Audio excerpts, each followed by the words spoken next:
Freiwillige Soziales Jahr atau FSJ ataupun Bundesfreiwilligedienst atau BFD, mungkin dua nama ini sering kalian dengar sebagai salah satu tujuan datang ke Jerman atau memperpanjang visa kalian dari visa au pair ke visa FSJ.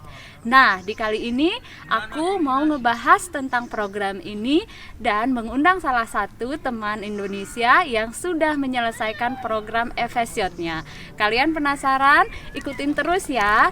Tapi jangan lupa buat kalian yang baru bergabung, subscribe channel YouTube aku supaya aku tambah semangat.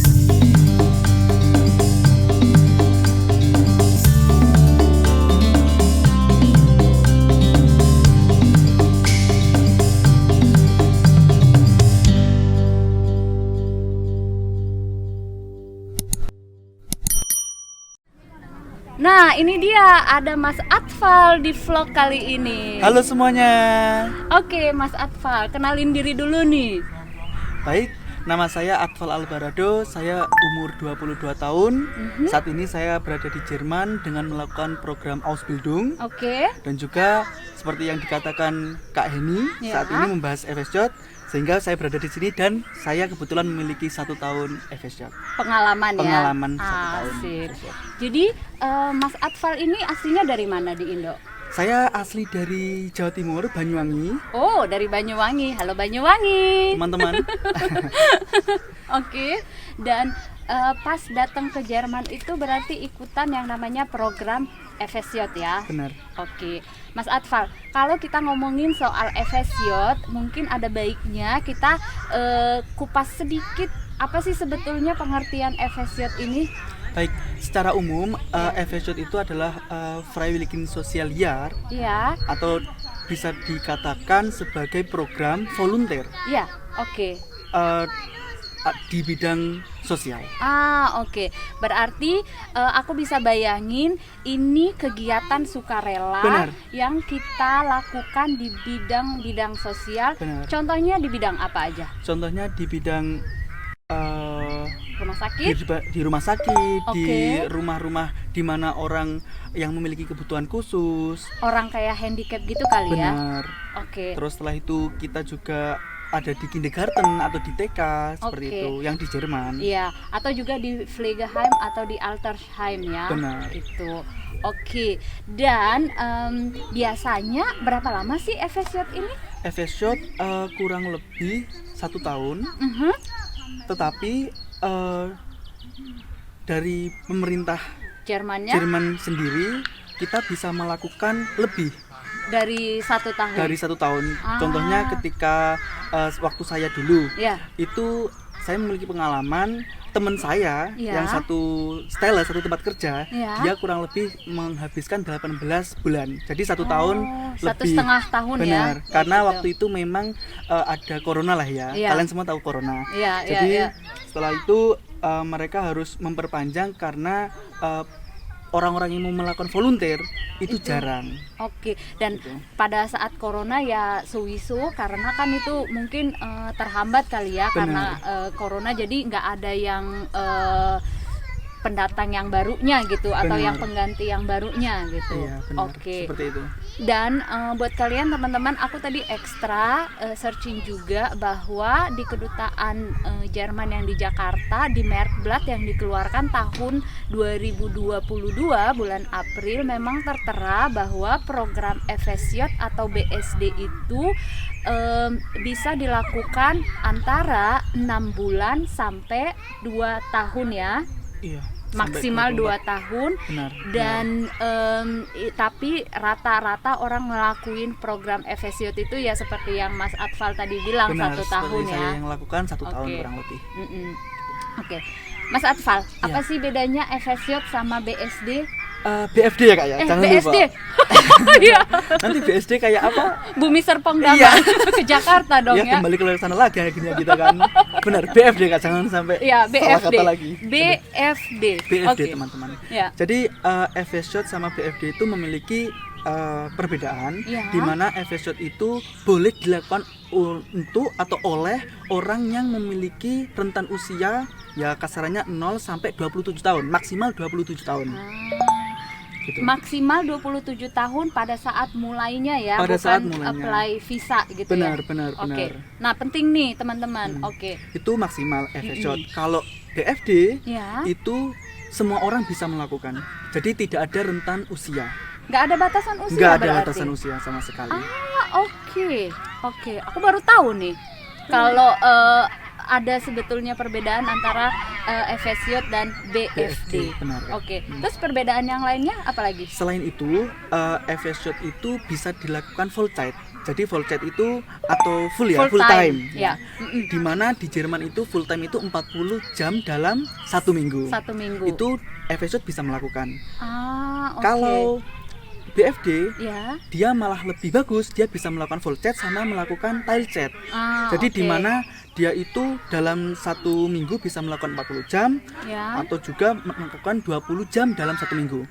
Karena oke. BFD tadi kan saya bilang tidak ada rentan usia. Jadi ketika misalnya orang yang sudah berumur, misal umur 30 tahun, pengen melakukan kerja sosial, Ya. pengen mengabdi kepada negara, Ya. terus ingin melakukan BFD, Ya. mereka bisa melakukan. Cuman karena kan fisik mereka kan belum tentu seperti orang-orang yang melakukan FSJ seperti kita yang masih muda seperti itu. Oke. Sip. Jadi itu ya bedanya buat kalian teman-teman. Nah, kalau kita ngomongin tentang program FSJ, mungkin Mas Aftal bisa flashback tentang dulu waktu mulai step ikut program FSJ. Itu syarat-syaratnya apa aja? Untuk syarat-syaratnya, yang pertama kita harus mempersiapkan Lebenslauf atau kurikulum vitae. Ya, untuk daftarnya Untuk ya. daftar ya, untuk Oke. daftar. Setelah itu kita harus nulis juga Ya. motivation letter atau ya surat motivasi kenapa Ya. kita mengikuti FSJ tersebut dan di bidang sosial. Kenapa? Ya. Terus setelah itu kalau saya sendiri pribadi, saya membutuhkan sertifikat bahasa Jerman, Kak. Oke. Itu waktu itu saya membutuhkan B1.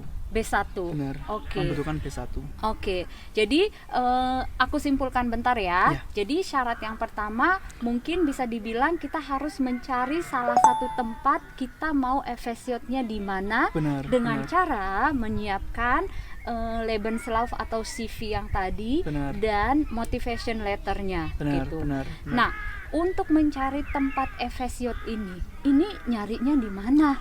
Nah, waktu itu saya kan posisi di Indonesia. Ya. Saya waktu itu bersama teman mencari lewat website.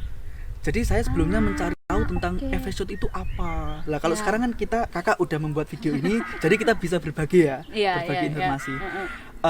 Waktu itu kami mencari melalui website. Mm-mm. Itu namanya websitenya EOS. Itu EOS itu adalah tracker, Kak. Jadi itu oke. instansi pemerintah yang nantinya mengurusi tentang FSJ kita, tempat kerja atau tempat kita melakukan FSJ. Ya. Kita mendaftar di situ. Ya. Terus setelah itu sama pihak EOS Ya.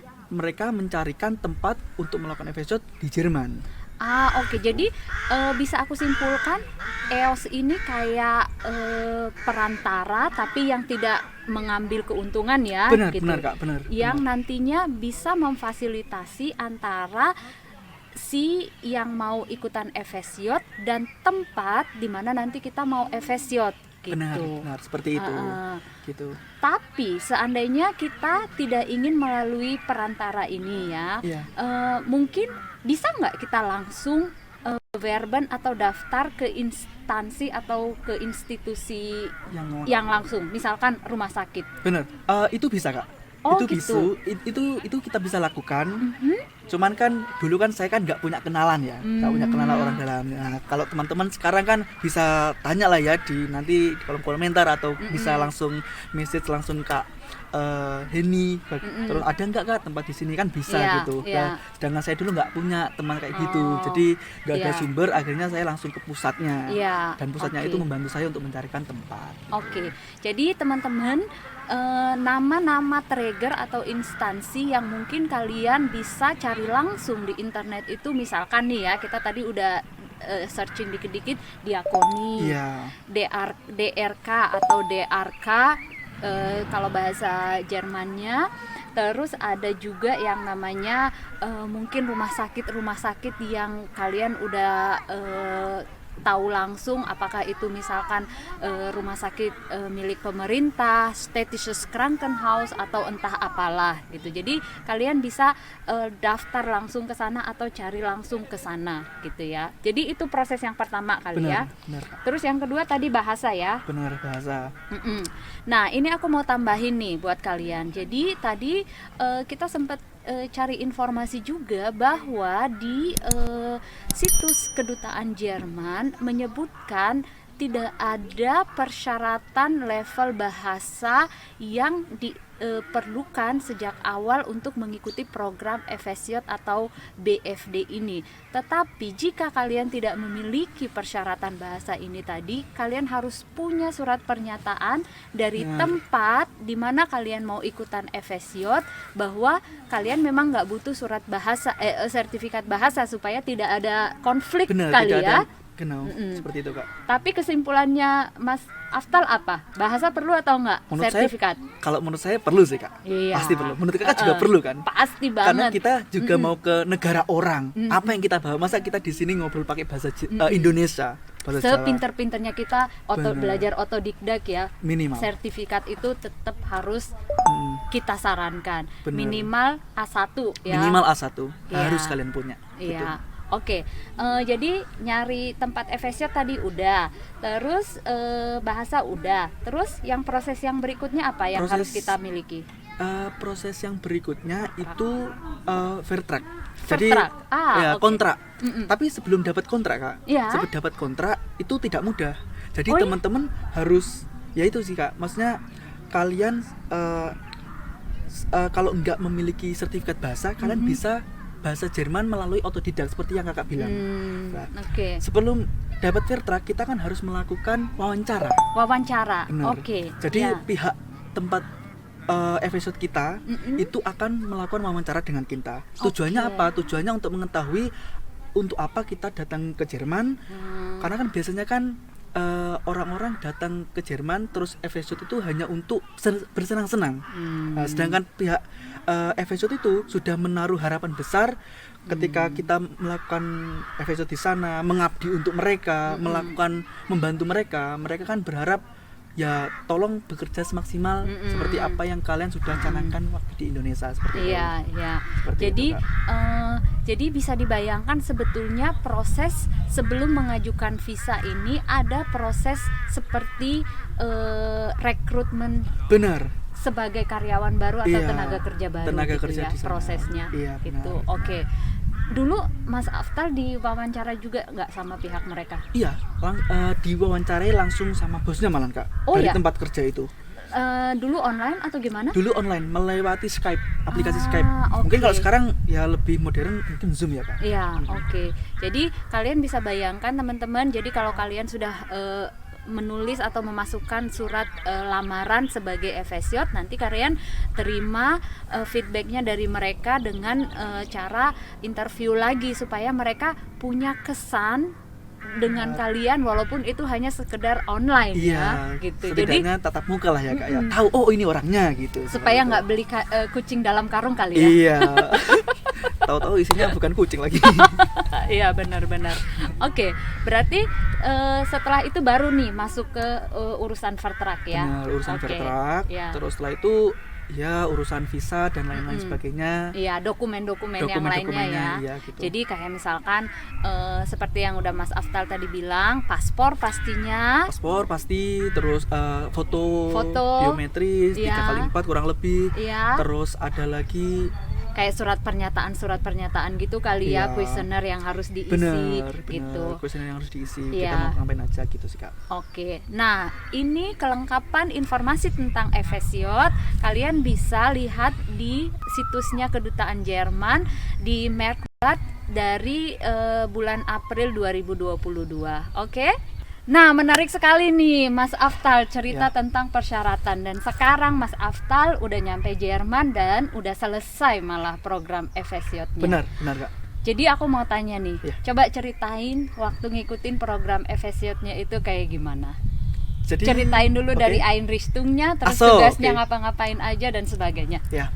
Jadi waktu saya mengikuti Efesiot kurang lebih 2 tahun yang lalu, di tahun 2020 mulainya, itu saya bekerja atau melakukan FSJ di tempat-tempat di mana orang-orang yang memiliki kebutuhan khusus, Kak.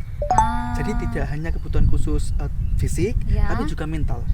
Jadi ada yang tua, ada yang masih anak-anak. Kan yang tua itu bukan fisiknya, tapi juga mentalnya. Yang anak-anak malah fisiknya harus pakai kursi roda seperti itu, Kak.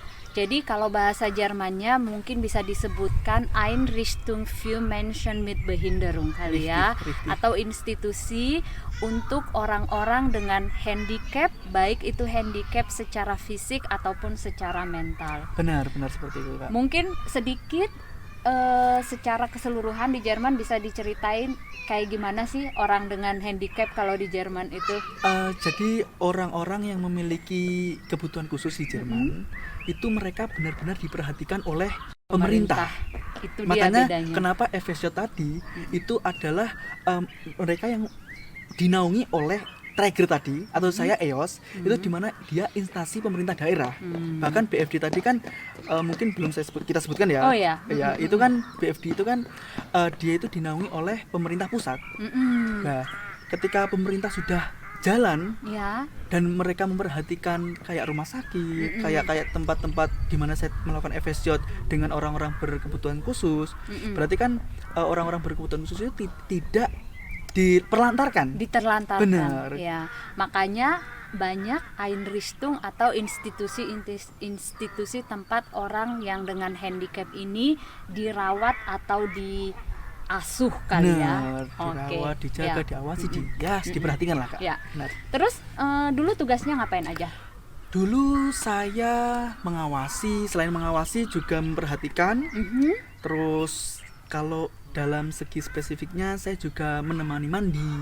Contohnya ya. Terus saya juga nyiapin makanan untuk mereka karena mereka kan dalam wie gesagt seperti yang kita katakan mereka berkebutuhan khusus terbatas, tidak bisa ngapa-ngapain, sehingga kita yang membantu mereka untuk melakukan kegiatan sehari-hari seperti sarapan, makan malam, makan siang seperti itu. Dan menemani kalau misalkan mereka keluar dari tempat ini kali ya, dari rumah institusi tadi lah ya. Kita bisa bantu dorongin kursi roda mereka. Kursi rodanya, atau sekedar mengawasi kalau misalkan mereka lagi di tempat terbuka kayak begini gitu. Benar Kak. Iya. Tapi aku bisa tambahin nih teman-teman, fokus dari FSJ itu sendiri bukan mengambil alih pekerjaan staf di institusi itu, tapi membantu. Jadi jangan sampai salah persepsi kita. Oh, jadi kita kayak karyawan dong. Enggak, kita itu enggak akan dikasih tanggung jawab secara penuh seperti karyawan yang sudah kerja di situ lah. Kerja di situ. Benar. Gitu ya. Oke. Terus selain lingkup kerjanya itu terus ngapain aja itu selama setahun itu? Ada kegiatan-kegiatan lain nggak? Pasti, Kak. Ngapain? Karena saya kan orangnya suka produktif gitu ya. Jadi di sela-sela saya melakukan FSJ, saya kan sudah dari awal memiliki tujuan untuk melakukan Ausbildung, seperti yang saya harapkan sekarang ya. Jadi di Ausbildung saya melihat bahwa Ausbildung itu membutuhkan sertifikat bahasa Jerman B2. Sehingga di sela-sela waktu saya melakukan FSJ, saya itu melakukan kursus bahasa Jerman tingkat B2. Dan itu saya lakukan di Jerman gitu. Iya. Jadi bahkan ini difasilitasin sama tempat FSJ-nya? Ini difasilitasin sama mungkin cenderung ke Traeger ya, Kak ya. Cenderung ke Traeger. Soalnya memang beberapa memang ada dari tempat kerja juga, dari tempat FSJ juga. Itu kita difasilitasi, tetapi ya dalam tanda kutip saya sendiri waktu itu yang harus telepon. Jadi kita yang harus nyari, bukan menunggu gitu. Iya, jadi penting nih menurut aku. Jadi kita harus proaktif untuk nanya, ini saya kapan mulai kursus bahasa Jermannya gitu. Benar. Karena kalau kita nggak nanya ya didiemin gitu loh. Dalam arti ya udah biarin aja dia kerja di sini seharian gitu. Dan nggak ada perkembangan kali ya gitu. Oke, terus katanya aku pernah dengar kalian itu suka ikutan seminar atau apa gitu? Oh iya, bener Kak. Apa tuh? Jadi di program FSJ yang saya ikutin, kita itu dari pihak tracker atau instansi pemerintah yang menaungi kita, Ya. kita mendapatkan jadwal kurang lebih 5 kali seminar dalam Setahun. 1 tahun. Benar. Seminarnya tentang apa? Seminarnya yang jelas tentang sosial Ya. dan juga tentang culture di Jerman. Ah, Jadi kita lebih oke. ditekankan, jadi budaya di Jerman itu seperti ini. Ya. Terus tentang sosial di Jerman itu seperti ini. Kompetensi sosial kali ya. Kompetensinya Iya. di Jerman bagaimana itu dijelaskan semua di seminar. Wah, enak banget dong bisa ketemu sama FSJ yang lain juga, Benar, Mbak? benar Kak. Ah, Ketemu oke. sama yang lainnya, bahkan di berbeda negara juga. Seandainya itu triggernya internasional ya. Iya, benar. benar. Oke, berarti ada kesempatan ya untuk apa ya? Kayak austausch program atau pertukaran Benar. program dengan network di Benar. Jerman atau di internasional, dan ya minimal kita sekali-kali keluar lah ya dari tempat kerja dalam tanda Iya, kutip benar, gitu. benar. Ya, sekalian asik-asik. jalan-jalan lah, Kak. Sekalian jalan-jalan. Ketemu teman-teman sebaya seperjuangan melakukan FSJ juga seperti Oke, itu. ya keren. Nah, ini kita udah ngomongin tentang tugas. Aku tertarik nih tentang hak-hak sebagai FSJ. Itu apa aja? Untuk hak-hak atau yang kita dapatkan selama FSJ itu saya sendiri mendapatkan uang saku Kak. Uang Kalau saku. misal kita dianggap uang gaji itu belum ya Kak ya. Karena memang kita melakukan kerja sosial. Namanya juga kerja sosial. Benar, namanya juga relawan Kak ya. Suka rela, masa kita dapat gaji kan juga Gaji. enggak itu juga. Iya. Benar. Makanya namanya itu bukan Gehalt tapi Taschengeld, uang Taschengeld. saku ya. Benar Kak. Berapa? Kurang lebih saya dulu dapatnya 550. Waduh, banyak banget. Itu alhamdulillah sih. Makanya Itu mah banyak. itu saya syukuri banget sih itu. Iya. Benar-benar saya Ya nggak tahu deh, ini kurs Indonesia kalau di iniin Kurang 15.500 atau iya 16.000? 16 kali ya kurang lebih 8 juta lah Kak. 8 juta ya. Itu kita masih volunteer loh. Iya, Bukan padahal kerja loh masih itu. volunteer. Bener. Oke. Terus ada cutinya lagi? Cuti hak atau cuti ini? Hak Haknya cuti. lagi selain dapat Taschengeld, kita juga dapat Unterkunft. Nah, Unterkunft itu apa? Itu kayak semacam ya kita sudah ada kayak tempat tinggal, bonum, terus kita makanan juga dapat dari mereka, bahkan 3 kali sehari loh Kak. Iya. Jadi semuanya itu selesai. Jadi included ya semua Included ya, semua. mulai dari tempat tinggal, dapat biaya makan, dan itu semua udah bersih gitu ya, nggak bayar apa-apa lagi. Benar, Oke. benar. Cutinya Kalau hari cuti dalam setahun saya dapat kurang lebih 28 hari. 28 hari Iya. dalam per tahun. Dan ini kita harus kasih tahu atau ngobrol dengan tempat kita FSJ tentang pengaturan atau kapan mau ngambil jadwal cuti ini tadi ya. Benar, ya. Oke. Benar. Terus tadi kita udah ngobrol kalau FSJ itu 40 jam dalam sehari. Benar, ya. ya. Jadi itu termasuk hal-hal yang diatur juga yang harus kita ikuti selama mengikuti program FSJ-nya ya. Benar. Oke, kursus bahasa Jerman juga tadi Mas sudah sebutin ya. Ya, saya sudah sebutin. Oke. Kalau memang itu juga kayak ya Unterkunft tadi included lah. Maksudnya Included. included, cuman kita juga harus ada kayak perjuangan, bemühen, bisa Iya, bemühen lah iya. untuk kita proaktif seperti yang Kakak bilang tadi. Iya, oke, sip. Nah, aku udah dapat bayangan. Sekarang secara keseluruhan suka dukanya ngikutin program FSJ itu apa? Suka dukanya, ini abstrak sekali Kak ya. Ya. Ini pertanyaan favorit aku nih. Kalau aku ngevlog bareng, aku suka nanya suka dan duka. Tapi kita mulai dari yang suka dulu. Oke. Sebelum mengeluh, yang suka dulu. Oke, kita keluarkan semua yang suka ya. Ya, yang suka Baik. dulu. Yang suka, hal-hal yang saya sukai itu yang jelas saya dapat pengalaman, terus wawasan lebih luas tentang sosial lah ya Kak, Iya. tentang sosial, karena memang saya waktu itu melakukan FSJ atau kegiatan sukarelawan di bidang sosial. Iya. Terus selain itu yang membuat saya suka karena saya sebelumnya udah bilang kalau ingin melakukan Ausbildung, sehingga di situ saya juga bisa lebih mendalami bahasa Jerman saya. Terus kayak culture-nya saya dapet. Oh, jadi seperti ini orang Jerman begitu.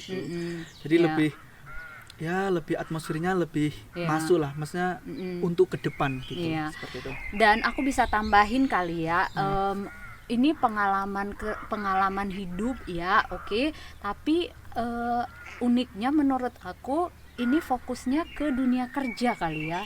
Ya bisa dibilang seperti itu. Dan dibandingkan dengan au pair, jadi Efesiot ini kalian berkenalan langsung dengan dunia kerja gitu, dan dunia kerja Jerman itu tuh nggak gampang gitu loh. benar. Dan ini menurut aku salah satu pengalaman hidup yang mungkin bisa mencetak kita lebih dewasa kali ya. Benar, bisa Aku Kak. bisa kebayang gitu loh. Iya, Benar. seperti itu, Karena itu berhadapan dengan dunia kerja. Iya, heeh. Gitu. Mungkin kakak sebelumnya buat video ya tentang au pair gitu Iya, ya. Mungkin au pair mungkin kegiatannya dengan family lah. Heeh. Mereka dengan keluarga. Keluarga. Ada rasa kasih sayang keluarga. Iya. Sedangkan saya waktu melakukan FSJ itu di mana atmosfernya, di mana suasananya itu seperti kerja. Iya, Dan iya. ya benar kata kakak, dunia kerja di Jerman itu nggak tahu ya, Indonesia mungkin nggak tahu gampang atau susahnya. Yang penting di sini itu benar-benar kita dituntut untuk ya profesional. Iya, Terus setelah iya. itu kita juga ada hal-hal yang harus kita perhatikan untuk lebih bagus di bidang pekerjaan. Di bidang pekerjaan ya. Seperti itu. Oke, ya. Terus apa lagi nih keuntungannya? Secara kan bisa tinggal di Jerman dan Iya kak, bener. Tas sendiri tadi ya, Taschengeldnya ya, Taschengeldnya. Jangan lupa, saya hampir loh ini, Gehalt. Soalnya kan saya sekarang Ausbildung, jadi dapatnya Gehalt. Jadi Gehalt, ya. terus Gehalt sekarang.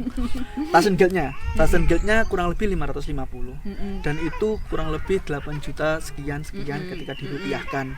Menurut saya di umur saya yang 22 tahun ini, saya bersyukur karena saya sudah bisa mandiri. Iya. Mungkin teman-teman saya di Indonesia ya bukan membandingkan lah ya, tapi kita melihat secara kenyataan teman-teman saya mungkin masih ada yang harus dipasok sama orang tua, harus minta orang tua, sedangkan saya di sini sudah melakukan kegiatan sukarela, terus dapat pengalaman, mungkin bisa diceritakan ke anak cucu Iya, kita nanti, iya, terus iya. bisa hidup mandiri gitu Kak. Iya, oke. Ya, menarik banget nih. Oke, dukanya yang nggak enaknya apa? Dukanya yang jelas kita jauh dari teman, dari keluarga. Bahkan waktu saya di tempat FSJ saya itu sendirian. Maksudnya teman-teman itu? iya di kota itu untuk teman-teman Indonesia juga sendirian gitu. Kadang juga kalau misalnya sedih gitu telepon sambil nangis gitu-gitu. Iya, Akhirnya iya, kayak kebayang. gitulah Kak, pengen pulang. Cuman kalau misal pulang kan ya eman sama uangnya gitu untuk beli tiket-tiketnya lagi gitu kan. Iya. Mending Masa ditabung. pulang gitu ya? Iya benar Kak. Malu dong. Iya. Oke. Barusan juga belum besar 1 tahun waktu itu. Iya. Oke, terus yang nggak enaknya lagi, aku kebayang sih tidak semuanya juga itu enak dan gampang dijalani. Secara kan tempat kita Efesiot itu juga bukan hotel. Bener. Jadi tantangannya apa? Tantangannya saat itu kalau saya sendiri waktu mandiin, waktu memandikan sama ya orang-orang yang berkebutuhan khusus. Tapi kita juga punya respect lah ya, karena memang kita sesama manusia, Iya. cuman mereka butuh bantuan. Butuh bantuan. Terus mereka kadang buang air besar, buang air kecil juga butuh bantuan. Iya. Itu Jadi kan- bisa aku simpulin, kita harus kuat-kuat mental untuk berhadapan dengan hal-hal yang kotor, Bener. yang menjijikkan Bener, gitu ya, bener, dan Kak. hal-hal yang mungkin nggak selalu indah dipandang mata Bener, gitu bener, loh. Kak. Namanya juga orang dengan handicap atau orang sakit gitu Iya, ya. dengan kebutuhan khusus, mit behinderung gitu loh Kak. Iya. Ada juga orang kayak orang tua gitu, umurnya 65 tahun, tapi Iya. sukanya kayak anak kecil. Jadi Iya. kita jangan kayak merasa, loh dia kok kayak anak kecil, ya jelas kan kita kan sudah ditempatkan di tempat yang Iya. dengan orang berkebutuhan Iya. khusus. Mereka juga nggak sia-sia ada di tempat itu, ya nggak sih? benar. Oke, sip. Nah, Mas Aftal, Iya. aku pertanyaan terakhir. Iya. Buat teman-teman yang mau ikutan Efesiot atau sedang mengikuti masa Efesiot, ada nggak tips-tips untuk survive selama masa program ini? Oke, ini paling ditunggu-tunggu nih ya sama Ya. teman-teman semua ini ya. Survive, Bo. Oh, siap gitu. Secara kan Mas sudah kelar dari Iya. dari program itu. Benar. Berarti benar. udah survive kan? Udah survive saya. Jadi tinggal membagikan dan nge-share informasinya Iya. ke teman-teman Iya, sekalian yang betul, mau survive betul. itu. Ya. Jadi kalau saya sendiri tipsnya untuk teman-teman, pertama harus kuat mental. Kuat mental. Kuat mental. Jadi mental itu tidak hanya fisik, tapi juga di pikiran. Kalau pikiran kita itu nggak kuat, Iya. nggak open minded, itu nggak bakal bertahan lama, Kak. Contohnya, mungkin saya kurang tadi ya, apa namanya, dukanya. Itu culture shock tadi, Kak. Culture shock. Nah, culture shock saya belum sebutkan ya.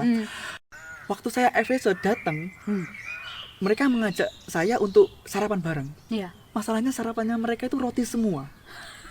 Nah, sedangkan saya yang kemarin makan nasi padang, sekarang dihantam dengan makan roti sama selai.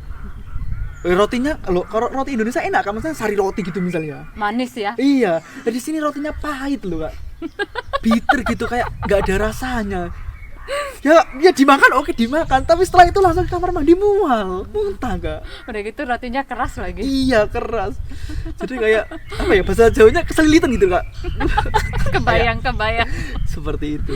Oke. Itu mental yang kuat, pikiran juga kuat. Terus setelah itu kalian teman-teman semua juga harus mempersiapkan planning. Jadi target juga ada target. Dan jangan selalu berada di zona nyaman. Iya, jadi karena memang tadi kita udah simpulkan Efesiot ini kan kita berhadapan dengan dunia kerja gitu ya. Jadi memang dunia kerja di Jerman itu sebetulnya di mana-mana itu berat gitu ya. Tapi ini memang kalian harus siap keluar dari zona aman dan berhadapan dengan situasi-situasi yang kurang mengenakan gitu. Tapi targetnya Mas Aftal ini tercapai ya? Alhamdulillah tercapai ya, sampai saat ini. Kan kemarin itu bilang mau kelar B2 sertifikat bahasa level B2 supaya bisa ikutan Ausbildung gitu, dan itu tercapai. Udah tercapai gitu. Dan sekarang sudah mulai Ausbildung malah. Ya, oke. Sip. Inspiratif banget Mas ceritanya dan informatif banget ceritanya. Aku thank you banget buat sama-sama Mas Aftal buat sharingnya, dan aku berharap buat kalian yang lagi mempersiapkan program Efesiot, mudah-mudahan cerita inspiratif ini bisa menambah pengetahuan buat kalian. Kalau kalian masih punya pertanyaan buat Mas Aftal nanti bisa tulis di kolom komentar. Benar. Mas punya IG nggak? Punya Kak. Nanti aku nanti di tag ya di bawah. Ya. Dan kalau kalian pengen aku ngevlog bareng lagi dengan Mas Aftal untuk nyeritain tentang program Ausbildung bidang perhotelan yang beliau sekarang tengah jalanin, kalian harus tulis di komentar, nanti aku bikin video bareng lagi dengan beliau. Benar. Tapi jangan lupa subscribe juga, Kak. Tuh. Jangan lupa subscribe. Karena nanti kalau misal kita bikin video lagi, apalagi tentang Ausbildung gastronomi, Kak. Kalau vlog kan banyak. Gastronomi itu banyak, keren. Ya? Dan perhotelan juga jarang ya. Jarang. Jadi kalian yang mau kelihatan keren pakai rompi gitu, pakai. Ya. Jadi tulis di kolom komentar, dan jangan lupa subscribe, share, dan like video YouTube aku, dan sampai ketemu di video yang berikutnya. Bye bye. Cus.